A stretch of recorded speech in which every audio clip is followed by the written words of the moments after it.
ಸಂಪತ್ತಿನ ಅಧಿದೇವತೆ ಕುಬೇರನಿಗೆ ತಾನೇ ಶ್ರೀಮಂತ ದೇವರು ಎಂಬ ಅಹಂಕಾರ ಇತ್ತು.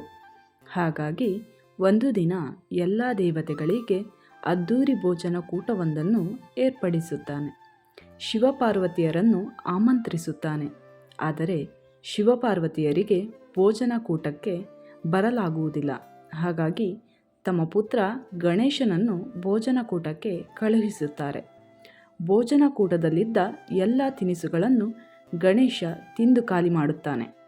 ಅಷ್ಟೇ ಅಲ್ಲ, ಕುಬೇರನ ಅಲಕಪುರಿಯಲ್ಲಿದ್ದ ಎಲ್ಲ ವಸ್ತುಗಳನ್ನು ತಿಂದು ಮುಗಿಸುತ್ತಾನೆ. ನಂತರ ಕುಬೇರನನ್ನೇ ತಿಂದು ಮುಗಿಸಲು ಹೊರಡುತ್ತಾನೆ. ಇದರಿಂದ ಭಯಗೊಂಡ ಕುಬೇರ ಸಹಾಯಕ್ಕಾಗಿ ಶಿವನ ಬಳಿಗೆ ಓಡಿ ಹೋಗುತ್ತಾನೆ. ಆಗ ಶಿವ ಕೈ ತುಂಬ ಹುರಿದ ಧಾನ್ಯಗಳನ್ನು ಗಣೇಶನಿಗೆ ನೀಡಿ ಅವನ ಹಸಿವನ್ನು ನೀಗಿಸುತ್ತಾನೆ.